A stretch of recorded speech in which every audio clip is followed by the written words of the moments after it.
certainly the best conditions of the day so far for the MotoGP riders, and there's going to be some hot laps coming in here that could potentially decide Q1 and Q2. Yeah, absolutely. And you'd have to look through your record books to find the last time Fabio Quartararo had to go through Q1. I mean, has that even happened? I don't think it's ever happened. It certainly hasn't happened this year. I don't think it's ever happened in his MotoGP career, which gives an indication of how electric he's been normally in FP3 and in qualifying.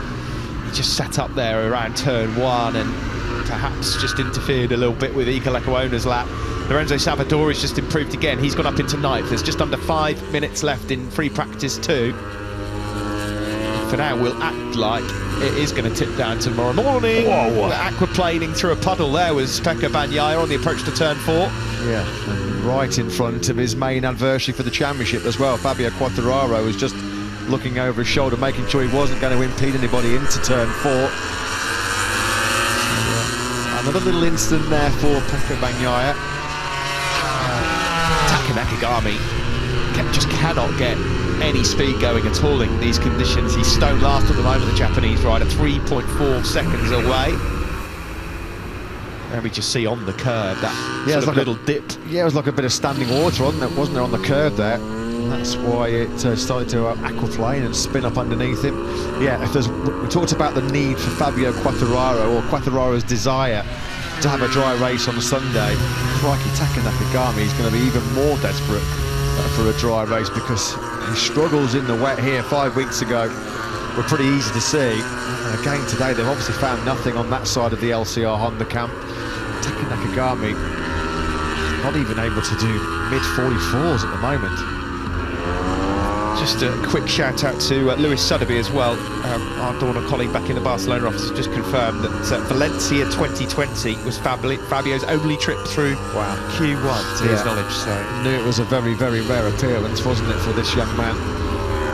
Just over 3 minutes left in this session. Still Miller fastest. Down to you, Si. Yeah, just wanted to let you know what happened with Marquez in the last exit. He went out again on that new chassis, did a lap or so, came in. I think he's happy with that bike.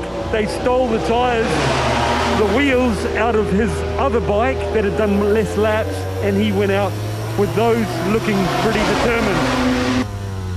Thank you very much. Yeah, well, he knows he's potentially in the danger zone here if it does tip down tomorrow morning, and this is the driest of the 3 free practice sessions. He's in 8th place at the moment, Marc Marquez. He needs to find time. Everyone looking for a time. Zarco still the only rider to have not improved this afternoon, although I'm not sure he needs to. Right now he's still in P2 with that 42.374. Shows how good that lap time was at the end of play this morning, doesn't it, for Zarco? Because Steve said he's not had to worry about any improvement. What's his best in this session? It's a 42.588, so he's only a couple of tenths outside of where he was this morning, so he's pretty much on par, Zarco. So that will represent an excellent day's work for him to be first this morning, second overall. And Iker Lecuona has had a great afternoon up into P3. The 21-year-old Spandi was 9th this morning as well, so on course for a couple of top 10s today, which will be a big morale boost for Lecuona. Another lap goes by for Fabio Quartararo, who stays for now in 13th place, and he's got no improvement coming here. Marc Marquez perhaps just being given the information that there's a certain Frenchman tucked up behind him.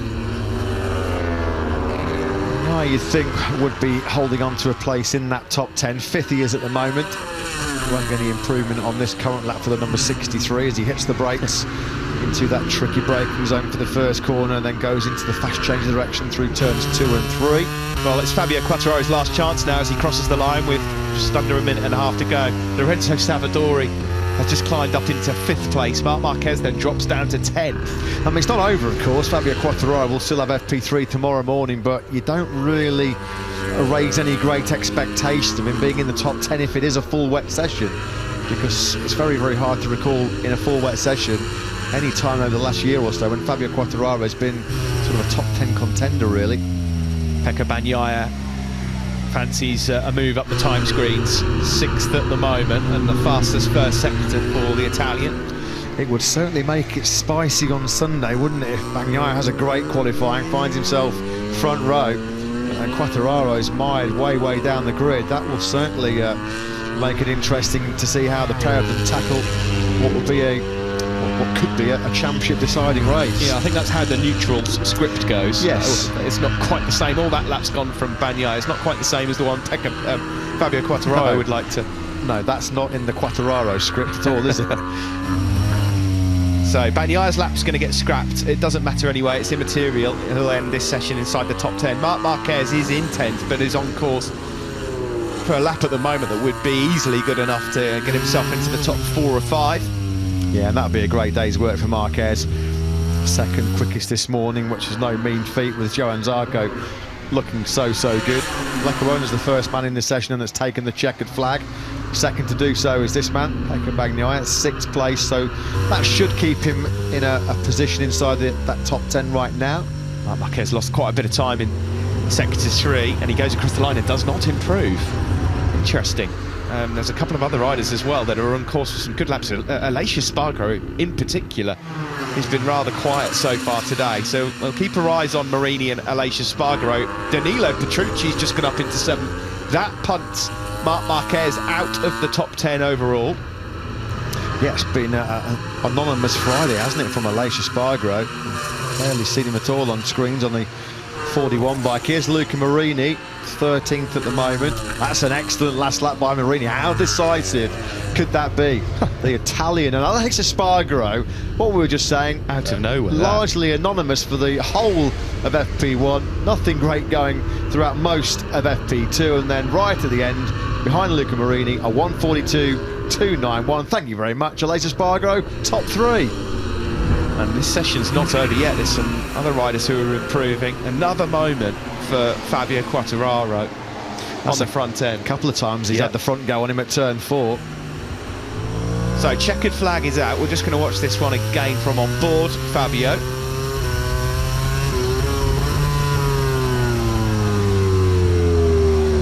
Yeah, he's going to be quite upset with that. A fascinating afternoon. Absolutely furious is Quartararo. So the current world champion, the 8-time world champion, and the current world championship leader are all, as it stands, outside the top 10. Yeah, the rain and the weather has certainly had a big part to play on the opening day of proceedings here in Misano. No problems whatsoever for Ducati. Johann Zarco led the way this morning, and Jack Miller leads the way in their home Grand Prix here this afternoon. Zarco left it very late to find his best time of the session and of the day, 1:42.232. There was only Zarco and the late charging Aleix Espargaro that got within a second of this man Jack Miller. Yeah, and some surprise names, I suppose, in terms of how the championship goes, but not perhaps in the wet weather. Doing very well here today as well. Iker Lecuona 4th, Luca Marini, the rookie, 6th, Savadori 7th, and Danilo Petrucci in 9th as well.